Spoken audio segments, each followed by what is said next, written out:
यदि श्राद्ध पक्ष के अंदर प्रदोष तिथि पड़े और श्राद्ध की प्रदोष के दिन यदि शाम के समय पर प्रदोष काल में एक 4 बत्ती का गाय के घृत का दीप लगाया जाए और 4 पितरों का स्मरण किया जाए,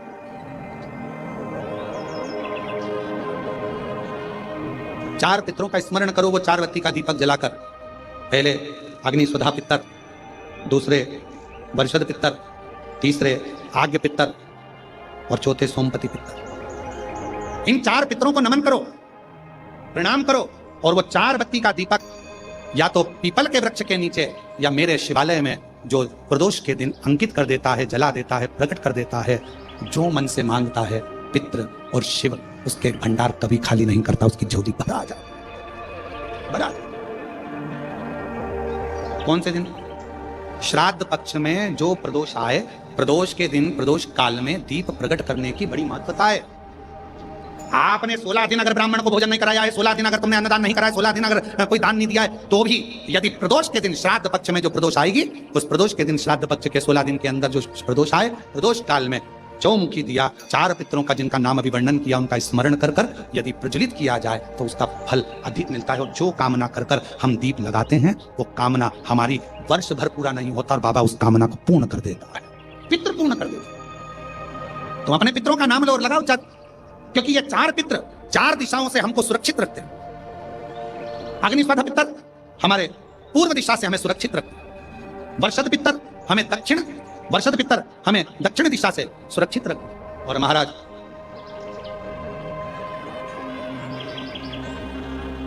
आग्नेय पितर ये हमें पश्चिम दिशा से सुरक्षित रखते हैं, और सोमपति पितर ये हमें उत्तर दिशा से सुरक्षित रखते हैं। ये वो पितर हैं जिनका नाम लेकर यदि प्रदोष काल में प्रदोष के दिन श्राद्ध पक्ष में अगर दीप 4 बत्ती का घृत का लगाया जाता है, या तो शिवालय में या पीपल के वृक्ष के नीचे, अगर वहां नहीं लगा सकते तो तुलसी के पौधे के नीचे उसके सामने, या बट वृक्ष के सामने, या आंवले के वृक्ष के सामने, या बेलपत्र के वृक्ष के सम्मुख में, कहीं पर भी अगर इस दीप को लगाया जाता है और शिव का नाम लेकर उसको प्रज्वलित किया जाता है तो पितृ और शिव आपका कार्य सफल जरूर करते हैं और रक्षा जरूर करते हैं। हम तो यहां तक कहेंगे, किसी को स्वप्न आते हो, स्वप्न में भय हो जाता है, बच्चा एकदम रोकर उठ जाता है, चिड़चिड़ा हो जाता है, व्यक्ति के अंदर द्वेष उत्पन्न होने लगता है, क्रोध आने लगता है, बहुत ज्यादा टेंशन है, डिप्रेशन है, मानसिक चिंता है, उसको हम कहेंगे इस दीप को जरूर गोकुल धाम में उसको लगाना चाहिए। पितृ केवल, कई लोग कहते हैं पितृ का दोष लग गया, ना भाई, लोग केवल वर्णन करते हैं। कई लोग कहते हैं कि शंकर भगवान को नहीं भजोगे, शिव जी को जल नहीं चढ़ाओगे, एक दिन जल चढ़ाओगे, एक दिन नहीं चढ़ाओगे, शिव जी का शिवलिंग अगर घर में है पूजन नहीं करोगे तो दोष लग जाएगा, शंकर भगवान का दोष लग जाएगा। शिव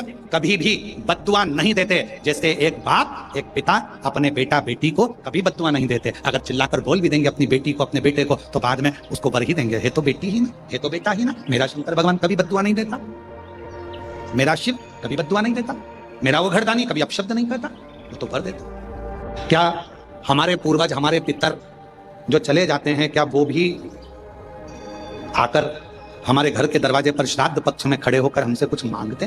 क्यों नहीं मांगते?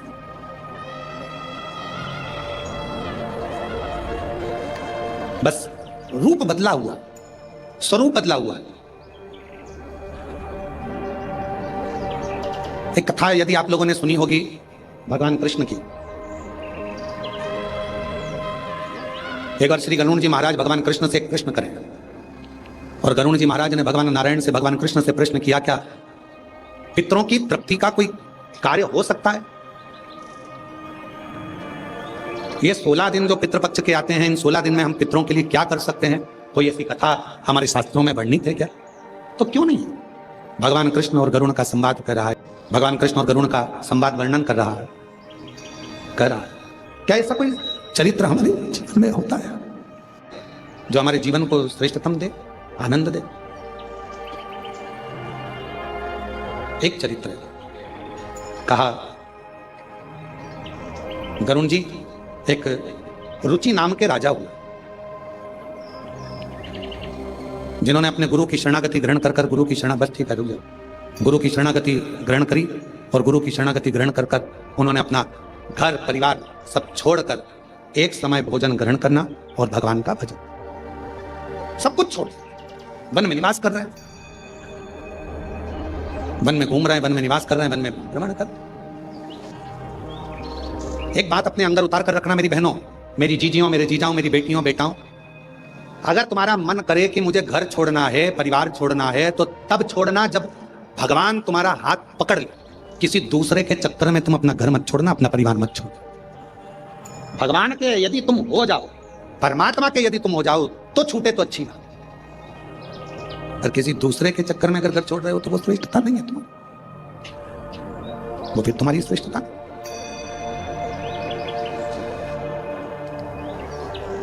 कथा कह रही है, भगवान का चरित्र कर रहा है। एक रुचि नाम के राजा हुए। भगवान कृष्ण गरुण जी से कहते हैं कि वो रुचि नाम के राजा भ्रमण करते, वन में रहते, एक समय भोजन करते, भगवत भजन में डूबे रहते, स्मरण में डूबे रहते, मंत्र जाप में डूबे रहते। पर एक दिन वो एक वृक्ष के नीचे विश्राम कर रहे थे और उनके पूर्वज, उनके पितर उनके पास आकर खड़े हो गए और बोलने लगे कि तुम्हारा वंश नहीं बढ़ेगा तो हमारा तर्पण कैसे?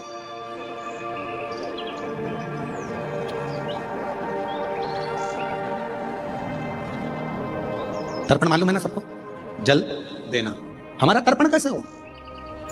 कभी कभी मन में आता है, एक प्रश्न खड़ा हो जाता है कि कई लोग कहते हैं गुरुजी ये तर्पण क्यों दिया जाता है, पितरों को पानी क्यों दिया जाता है, ये पितरों को जल क्यों दिया जाता है, अस्थियों को जल में क्यों डाला जाता है? कई बार एक मन में भाव उत्पन्न हो जाता है कि व्यक्ति अपनी जिंदगी में तृप्त होकर नहीं गया, उसकी तृप्ति नहीं, वो जिंदगी भर प्यासा ही रहा। प्यासे से मतलब क्या है? मेरे को अभी और करना है, मन में तमन्ना, मुझे अभी और करना है, मन में तमन्ना, मुझे अभी ये करना है, और तमन्ना। एक काम पूरा होता नहीं है, दूसरे काम की तमन्ना बढ़ जाती है, दूसरा काम पूरा होता नहीं है, तीसरे काम की तमन्ना बढ़ जाती है, तीसरा काम पूरा होता नहीं है, मुझे ये काम करना है, मुझे वो काम करना है। और ऐसी घर के पुरुष है, मैंने अभी ये वाला माल खरीदा, ये वाली दुकान बनाई, ये शोरूम बनाया, वो शोरूम बनाया, अभी ये वाला शोरूम और बनाना रह गया, ऐसा करूंगा, वैसा करूंगा, ये करूंगी, वो करूंगा। महाराज ये प्यास व्यक्ति की जिंदगी की कभी नहीं बुझती, कभी नहीं बुझी, और अंत में वो व्यक्ति चला गया। इसीलिए मेरा तो, हमारा ये अंदर का मन करता है, इसीलिए व्यक्ति को कहना पड़ता है कि इसको तृप्त नहीं हुआ, ये तृप्ति धारण नहीं करती। तृप्त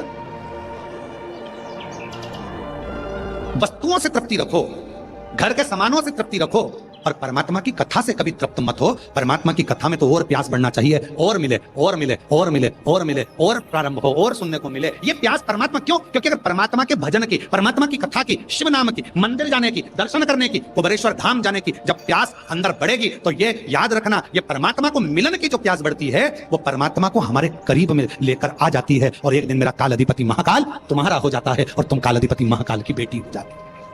ये अगर प्यास बढ़ रही है तो ये परमात्मा से मिलन की। राजा रुचि, हमारे को तृप्ति नहीं मिली, तुम्हारा वंश नहीं बढ़ रहा है, तुम्हारा वंश बढ़ना चाहिए। राजा रुचि, तुम्हें विवाह करना पड़ेगा। राजा रुचि ने कहा मैंने संन्यास व्रत धारण कर लिया है, मैं वानप्रस्थी हो गया हूं, मैंने घर छोड़ दिया है, परिवार छोड़ दिया है, सबसे बड़ा है वानप्रस्थी, मैं नहीं करूंगा विवाह। पितरों ने समझाया, पितरों ने कहा तुम्हें विवाह करना पड़ेगा, समझा। तब राजा रुचि ने मन में विचार करा, यदि पितर बोल रहे हैं और ये भटक रहे हैं तो मुझे विवाह करना जरूरी है। वचन दो तुम विवाह करोगे। राजा रुचि ने वचन दे दिया, मैं तुम्हारी तृप्ति के लिए, पितरों के मोक्ष के लिए मैं विवाह करूंगा। अब विचार करा कि विवाह करूंगा, पर मैं तो हो गया बूढ़ा, कन्या कहां मिलेगी मुझको मेरी उम्र की। पितर चले गए, पितर गए और ये भटक रहा, विवाह के लिए यहां वहां सब दूर गया, कहीं लड़की नहीं मिली, कन्या नहीं मिली। आखिरी में ये तप करने के लिए बैठ गया, ब्रह्मा और भगवान विष्णु का तप करना।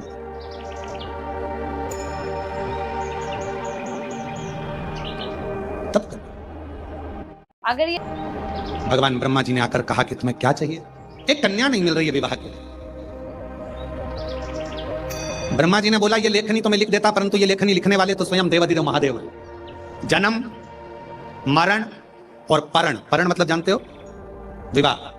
तीन की लेखनी कौन लिखते हैं? जम के बोलो जरा। देवाधिदेव महादेव। इन तीन की लेखनी लिखना मेरे शिव के हाथ में। अब राजा रुचि ने फिर तप किया भगवान विष्णु का। भगवान विष्णु आए, भगवान ने कहा क्या चाहिए मांगो। कहा प्रभु मेरे लिए कन्या ढूंढना है और मेरा विवाह करना है। भगवान नारायण बोले जन्म, मरण और परण, तीन तो शिव लिखते हैं, हम नहीं दे सकते। शंकर भगवान का तप किया, जो तप किया रुचि ने, और राजा रुचि जैसे तप करने लगे, भगवान शंकर प्रसन्न हो गए। शिव जी आए और उन्होंने आकर तुरंत कहा राजा रुचि मैं तुझे विवाह का वर दे दूं, कन्या भी दे दूं, पर अभी तेरा ग्रह नहीं बना। राजन, जब तक पितृ कृपा ना करें तब तक तुझे विवाह का योग नहीं बन सकता। शिव आप तो सब कर सकते हैं ना, शंकर भगवान आप तो सब कर सकते हैं। राजन, जिस समय पर तेरे बुजुर्गों को जल की जरूरत थी तूने उनको जल नहीं दिया।